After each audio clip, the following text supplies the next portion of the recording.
As a care worker, you are continually learning. Learning about the policies and procedures, learning about health and safety issues, learning about the hopes and needs of your service users, and learning about you. Learning about you means that you're able to think about, evaluate, and then take action to improve your knowledge and practice as a care worker. Improvements in your practice will result in better care being delivered to service users. In this video, we look at how you can think about your own practice as a care worker, take action to develop your practice as a care worker. This video is suitable for workers from both care home and domiciliary settings and takes examples and scenarios from both areas. The Old Vicarage Care Home started over 20 years ago with one member of staff and one resident. We've grown over a period of time and now we have 33 beds and 48 members of staff. We care for elderly people aged 65 years and over. We want staff to work here who want more than just a job.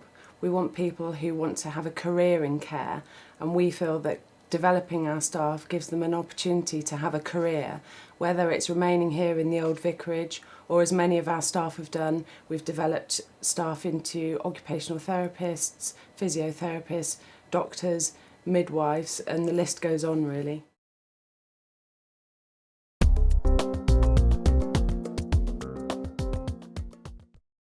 The factors that might influence your development as a care worker include your own personal values and beliefs, the needs of service users and their families, the policies and procedures of your workplace. Let's look at these in turn to see how they might influence you. Your own personal values and beliefs can take the form of prejudices, where you judge people before you get to know them properly. I don't like working with queers like Sam. It's just not natural what they do.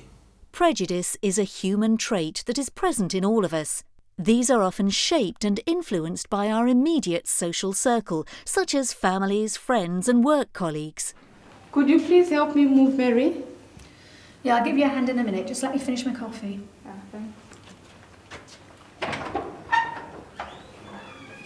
I don't like working with blacks, and half the residents don't like it either.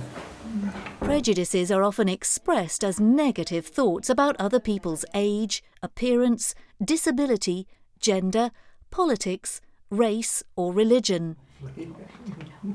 What do you two think you're doing? You're too old to be carrying on like that at your age. It is okay to have views and opinions about other people, but if these turn into actions, that becomes discrimination, and that is against the law.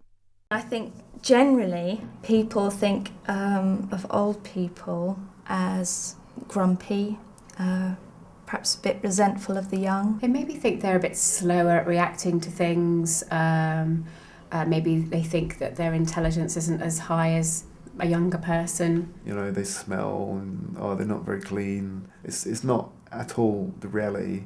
It's just people don't want to deal with something that might be a little bit uncomfortable with them, because then they have to face up to the fact that one day they're going to be in a position like that as well. You know, that's all it is. As a care worker, you will be mostly caring for the older person. These individuals may be adjusting to a particular health condition, such as a stroke or heart disease. They may have temporary confusion or dementia. They may have a mental health problem like depression. They may have a physical disability or sensory impairment. The general assumption is that once an individual has retired from paid employment, they can no longer actively contribute to the community. But that is not necessarily the case.